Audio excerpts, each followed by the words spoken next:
નમસ્કાર મિત્રો, chemistry standard 11 chapter number 2 પરમાણુ બંધારણ. હવે પરમાણુ બંધારણના આ ચેપ્ટરમાં છેલ્લે ક્વોન્ટમ આંક અથવા ક્વોન્ટમ નંબર, મુખ્ય ક્વોન્ટમ આંક, સહાયક અથવા તો ગૌણ ક્વોન્ટમ આંક અને ચુંબકીય ક્વોન્ટમ આંક, આ ત્રણ ક્વોન્ટમ આંક વિશે આપણે સમજ્યા હતા અને એક જ બોર્ડ ઉપર ત્રણેયની કમ્પેરિઝન અને ત્રણેયની એક સાથે સમજૂતી પણ જોઈ હતી.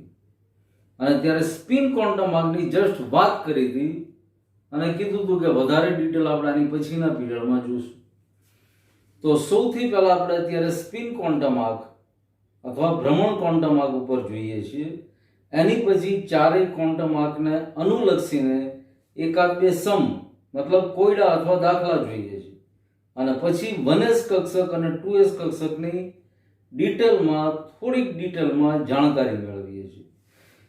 તો સૌથી પહેલા સ્પિન ક્વોન્ટમ આંક, જેની સંજ્ઞા ms અથવા s થી પણ દર્શાવાય છે. તો હાઇડ્રોજન પરમાણુ સુધી બરાબર હતું કે ભાઈ હાઇડ્રોજન પરમાણુની અંદર એક જ ઇલેક્ટ્રોન હતો, એટલે એની વર્ણપટની રેખાઓ એવી કોમ્પ્લિકેટેડ કે જાજી ન સમજી શકે એવી નહોતી. પણ હવે જેની અંદર એક કરતા વધારે ઇલેક્ટ્રોન્સ છે એવા પરમાણુના વર્ણપટ મેળવવામાં આવ્યા. વધુ ઇલેક્ટ્રોન ધરાવતા પરમાણુના વર્ણપટ રેખામાં ડબલેટ, ટ્રિપલેટ મળે છે અને આ જે વર્ણપટ મળ્યો એને મુખ્ય ક્વોન્ટમ આંક, સહાયક ક્વોન્ટમ આંક અને ml મતલબ ચુંબકીય વેગમાન ક્વોન્ટમ આંક, આ ત્રણેયની મદદથી પૂરી રીતે સમજાવી શકાતા નથી. આ ત્રણેયની જરૂર તો પડે છે પણ છતાં પૂરતી માહિતી આ ત્રણથી મળતી નથી. એની પછી ઈસવીસન 1925માં બે સાયન્ટિસ્ટ ઓલનબેક અને ગાઉડસ્મિટ આણે ઇલેક્ટ્રોન ભ્રમણ અથવા સ્પિન ક્વોન્ટમ આંકની રજૂઆત કરી. આ બાબત અનુસાર ઇલેક્ટ્રોન પોતાની ધરીની ઉપર ભ્રમણ કરે છે. ઇલેક્ટ્રોનનું સ્પિન કોણીય વેગમાન સદિશ રાશિ છે.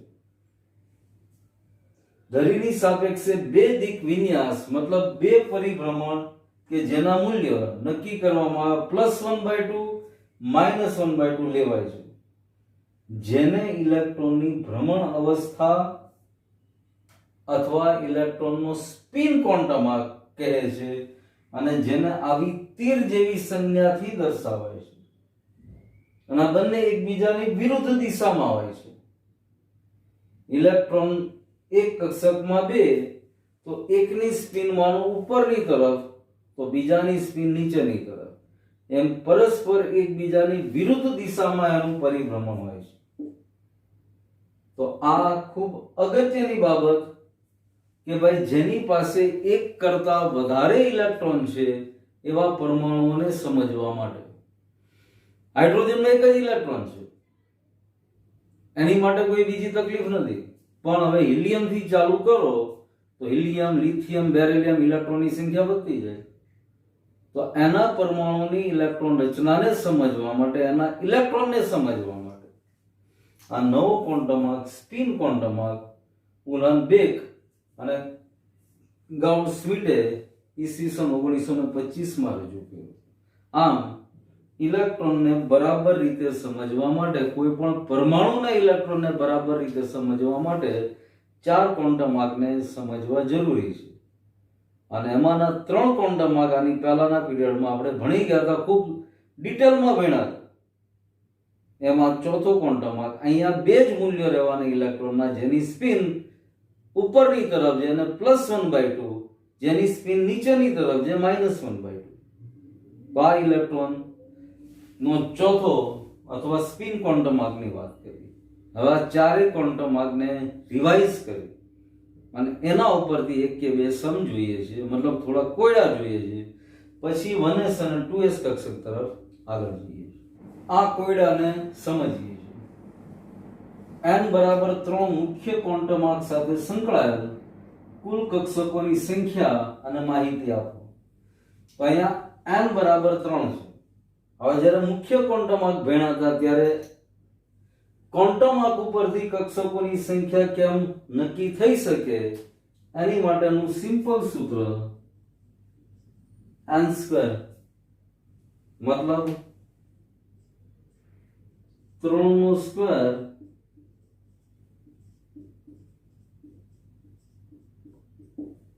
તો 9 કક્ષકો હોઈ શકે. આ 9 કક્ષકો કઈ કઈ કક્ષકો છે ઈ જાણવું હોય ડિટેલમાં તો n બરાબર 3 છે માટે l ના મૂલ્યો l એટલે સહાયક ક્વોન્ટમ આંક 0 થી n-1 સુધી. બરાબર, આવું ભણી ગયા હતા આપણે l માં. તો 0 થી -1 સુધી તમે જુઓ તો 3 - 1 2 માટે l ના મૂલ્યો 0 1 2. હવે આ l ના મૂલ્યો ઉપરથી ચુંબકીય ક્વોન્ટમ આંક એના મૂલ્યોની ખબર પડે. l બરાબર 0 માટે m બરાબર 2l + 1. આ m શોધવાનું અથવા ચુંબકીય ક્વોન્ટમ આંક શોધવાનું સૂત્ર છે is equal to 2 * 0 + 1 is equal to 1. પહેલા બધા જ એમના મૂલ્યો શોધી નાખ્યા આપણે. l બરાબર 1, therefore m is equal to 2l + 1 is equal to 2 * 1 + 1 is equal to 3. એવી જ રીતે m બરાબર 2, therefore m is equal to 2l + 1 is equal to 2 * 2 + 1 is equal to 5. હવે ગણી લો 5 ને 3 8 ને 1 9.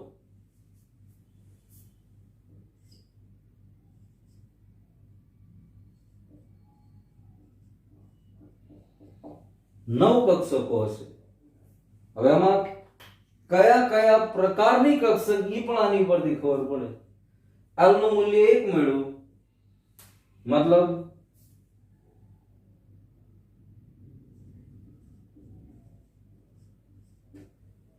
એક s કક્ષક. l નું મૂલ્ય 0 ત્યારે m નું મૂલ્ય 1 s કક્ષક. l નું મૂલ્ય 1 ત્યારે m નું મૂલ્ય 3 p કક્ષક. પણ સંખ્યા કેટલી 3. l નું મૂલ્ય 1 છે, p કક્ષક ફિક્સ થઈ ગઈ પણ કેટલી 3. m ના મૂલ્ય ઉપરથી કક્ષકોની કુલ સંખ્યા ખબર પડે. l નું મૂલ્ય 2 એટલે ફિક્સ થઈ ગયું d કક્ષક.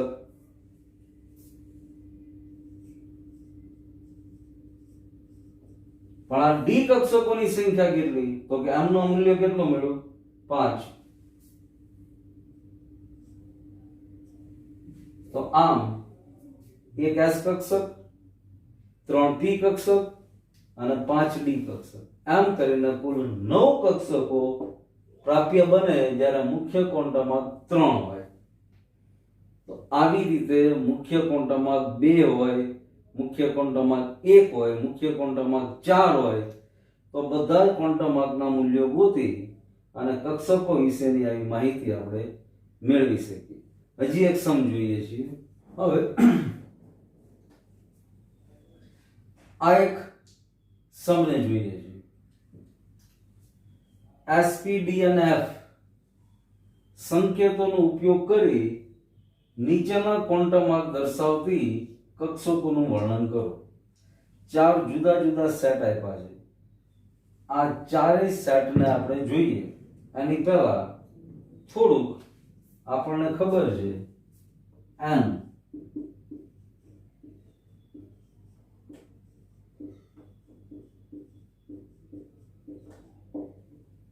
મુખ્ય ઉર્જા સ્તર સૂચવે છે અથવા સેલ અથવા કક્ષા સૂચવે છે. L બરાબર 0, L બરાબર 1, L બરાબર 2, L બરાબર 3. તો આપણને ખબર છે L બરાબર 0 S કક્ષક, L બરાબર 1 P કક્ષક, L બરાબર 2 D અને L બરાબર 3 F કક્ષક. આ વસ્તુને ધ્યાનમાં રાખીને આમાં જે કઈ સેટ આપ્યા છે એની ઉપરથી કક્ષકોનું વર્ણન સહેલાઈથી થઈ શકે. સૌથી પહેલો સમ જોઈએ તો n બરાબર 2 L બરાબર 1.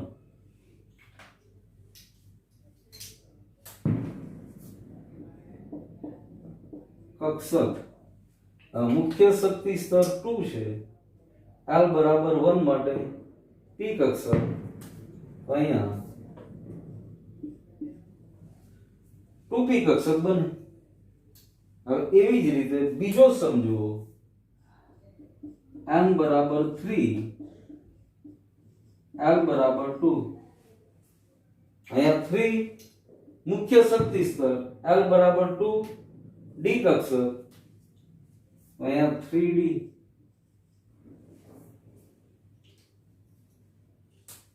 ત્રીજું જુઓ n બરાબર 5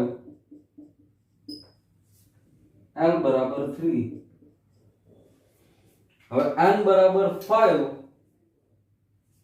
મુખ્ય ઉર્જા સ્તર, L બરાબર 3 F કક્ષક 5F. એવી જ રીતે ચોથું n બરાબર 4 L બરાબર 0 મુખ્ય ઉર્જા સ્તર n 4 L બરાબર 0 S કક્ષક 4S કક્ષક.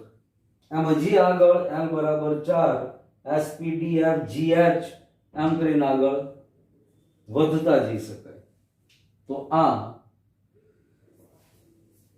SPD અને F સંકેતોનો ઉપયોગ કરી અને જે તે કક્ષકોનું વર્ણન એના ક્વોન્ટમ આંકના નંબરના આધારે આપણે કર્યું. હવે હાઇડ્રોજન એક ઇલેક્ટ્રોન ધરાવતો પરમાણુ છે. હાઇડ્રોજનનો ઇલેક્ટ્રોન 1s કક્ષકમાં રહેલો છે. તો 1s કક્ષક એની પછીની 2s કક્ષક. આ કક્ષકોને સમજવી છે, એનું વર્ણન સમજવું છે કે આ કક્ષક કયા આકારની હોવી જોઈએ, એમાં ઇલેક્ટ્રોન મળી આવવાની સંભાવના કઈ જગ્યાએ છે. તો 1s અને 2s કક્ષક વિશે પહેલા થોડીક માહિતી આપણે સમજીએ છીએ. હવે સૌપ્રથમ S કક્ષકની માહિતી ઉપર આપણે જઈએ છીએ. ચારેય ક્વોન્ટમ આંક સમજ્યા પછી હવે S કક્ષક, પછી P કક્ષક, પછી D અને F કક્ષક. તો સૌથી પહેલા S કક્ષક. પણ હવે ખાસ ધ્યાન રાખવાનું, શ્રોડિંજરના સમીકરણ ઉપરથી sin સ્ક્વેરનું મૂલ્ય એના આધારે જે તે ઇલેક્ટ્રોનની ઘણી બધી માહિતી પ્રાપ્ય બની. એ માહિતીના આધારે આ બધી કક્ષકોની ઓળખ થઈ. તો એમાં S કક્ષક તો કે બધી જ S કક્ષકો માટે હમણાં જ આપણે જુદા જુદા ક્વોન્ટમ આંકના આધારે જોયું L0 હોય. ml ચુંબકીય ક્વોન્ટમ આંક પણ 0 હોય. પરંતુ n 1 2 3 4 ડોટ ડોટ ડોટ હોય. મતલબ પહેલી કક્ષા, બીજી કક્ષા, ત્રીજી કક્ષા અને એમાંની 1s કક્ષક, 2s કક્ષક, 3s કક્ષક એટસેટ્રા. એક એક મુખ્ય કક્ષામાં પહેલી મુખ્ય કક્ષાઓ તેમાં એક s કક્ષક 1s, બીજી મુખ્ય ઉર્જા સ્તર અથવા બીજી મુખ્ય કક્ષા તો એમાં 2s કક્ષક, ત્રીજીમાં 3s કક્ષક. એવી રીતે પછી બધી જ એક એસ કક્ષકો ગોળાકાર સમમિતિ વિતરણ ધરાવે છે. એસ કક્ષકનો આકાર ગોળાકાર છે. એમનું મૂલ્ય જેમ વધતું જાય એમ એસ કક્ષકનું કદ પણ વધતું જાય છે. સ્વાભાવિક છે. પહેલી કક્ષા એમાં રહેલી એસ કક્ષક, બીજી કક્ષા એમાં રહેલી એસ કક્ષક. હવે બીજી કક્ષા કેન્દ્રથી દૂર છે પહેલી કક્ષા કરતા, એટલે આનું કદ વધતું જાય, મોટી બનતી જાય કક્ષક. મતલબ 1s is less than 2s is less than 3s is less than 4s dot dot dot. પછી જેમ n નું મૂલ્ય વધે એમ કેન્દ્રથી અંતર અને ઉર્જા પણ વધે છે.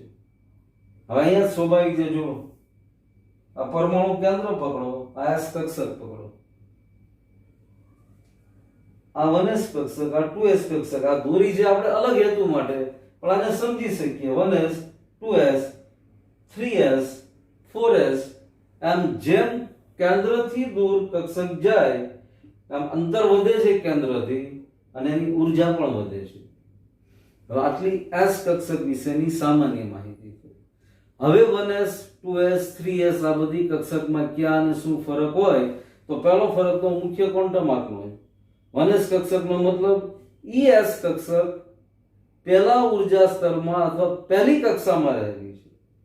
2s નો મતલબ તો es કક્ષક છે, s કક્ષક જ એમાં પણ es કક્ષક બીજા ઉર્જા સ્તરમાં અથવા બીજા મુખ્ય ક્વોન્ટમ જેનો 2 છે એવી કક્ષામાં રહેલી છે. આવી 1s 2s કક્ષકનો બીજો પરિચય અથવા બીજી માહિતી sin વર્સિસ r અથવા sin સ્ક્વેર વર્સિસ r એના આલેખ ઉપરથી પણ મળી શકે.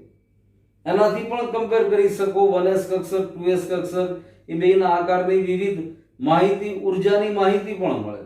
પણ અહીંયા એની સિવાયની માહિતી પણ આપણે દર્શાવી છે કે જો n બરાબર l, n બરાબર 1, l બરાબર 0, ml બરાબર 0. શેમાં? 1s કક્ષકમાં. હવે 2s માં ફેર ક્યાં પડી જાય? l અને ml તો 0 જ છે, પણ મુખ્ય ક્વોન્ટમમાં 2 થઈ ગયો. બીજું, પ્રમાણમાં 1s કક્ષકની ઉર્જા સૌથી ઓછી છે, કારણ પહેલા ઉર્જા સ્તરમાં છે અને પહેલું ઉર્જા સ્તર કેન્દ્રથી એકદમ નજીક છે, એટલા માટે એની ઉર્જા ઓછી હોય. એવી જ રીતે 2s કક્ષકની ઉર્જા 1s કરતા વધારે છે, કારણ કે કેન્દ્રથી દૂર થઈ ગઈ. અહીંયા નીચે લખ્યું જેનો વ્યાપ કેન્દ્રથી નજીક છે, જ્યારે આનો વ્યાપ કેન્દ્રથી દૂર છે. હવે એક નવો શબ્દ આપણી સામે આવે છે, નોડલ અથવા નોડ. હવે નોડ અથવા નોડલ કોને કહેવાય? તો કે પરમાણુમાં એવો વિસ્તાર, કક્ષકમાં એવો વિસ્તાર કે જ્યાં ઇલેક્ટ્રોન મળી આવવાની સંભાવના શૂન્ય છે. મતલબ આ એવો વિસ્તાર જ્યાં ઇલેક્ટ્રોન મળી આવવાની સંભાવના નથી, એવા વિસ્તારને નોડ અથવા નોડલ સપાટી કહેવાય. તો 1s કક્ષકમાં નોડલ અથવા નોડ નથી. 1s કક્ષકમાં સીધો ઇલેક્ટ્રોન મળી આવે છે, એટલે અહીંયા નોડ કે નોડલ સપાટી નથી. અને નોડ અથવા નોડલ સપાટી શોધવા માટેનું સૂત્ર પણ સિમ્પલ છે, n-1. જેટલા મુખ્ય ક્વોન્ટમ આંક હોય એની કરતા એક બાદ કરી નાખવાનો, આટલા નોડ હોય. તો 2s કક્ષકમાં જો આ નોડ ખાલી વિસ્તાર બતાવ્યો છે, અહીંયા ઇલેક્ટ્રોન મળી આવવાની સંભાવના નથી. હવે 3s હોય તો એને 2 નોડ હોય, 2 એવા વિસ્તાર s કક્ષકના કે જ્યાં ઇલેક્ટ્રોન મળી આવવાની સંભાવના નથી. 4s હોય તો એને 3 નોડ હશે. તો આ 1s અને 2s કક્ષક અને s કક્ષકની માહિતી છે. તો અહીંયા s કક્ષક સુધી આપણે રાખીએ છીએ. આની પછીના પીરિયડમાં p કક્ષક, d કક્ષક, f કક્ષકની માહિતીઓ ભણશું. પણ આજે જે ભણ્યા એમાં ફરીવાર બધા જ ક્વોન્ટમ આંકને રિવાઇઝ કર્યા. ક્વોન્ટમ આંકની મદદથી જે તે કક્ષકો વિશેની માહિતી મેળવી, કક્ષકોને વર્ણવી શીખ્યા. અને આ કક્ષકોમાં સૌથી પહેલી s કક્ષક જેનો આકાર ગોળાકાર છે એના વિશેની માહિતી મેળવી. તો આ બધું જ વર્ક લખીને પાકું કરી લેવાનું અને ફેરબુકમાં લખી લેવાનું. આજના હોમવર્કમાં આ જ, અને ક્વોન્ટમ માર્ક બને એટલી વાર વધારે વાંચજો, લખજો, રિપીટ કરજો, કારણ કે આ ખૂબ જ ઇન્ટરેસ્ટિંગ ટોપિક છે અને છેક સુધી, જ્યાં સુધી કેમેસ્ટ્રી ભણશો ત્યાં સુધી આ વસ્તુ ઉપયોગમાં આવ્યા જ કરશે. કોઈને કોઈ જગ્યાએ આનો ઉલ્લેખ આવ્યા જ કરશે. ઇલેક્ટ્રોન રચના સમજવામાં બધી જગ્યાએ આ વસ્તુ બહુ ઉપયોગી સાબિત થશે. તો આજે અહીંયા સુધી રાખીએ છીએ, અને પછીના પીરિયડમાં પી કક્ષક, ડી કક્ષક, એફ કક્ષક આવી બધી કક્ષકો વિશે માહિતી મેળવશું. Thank you.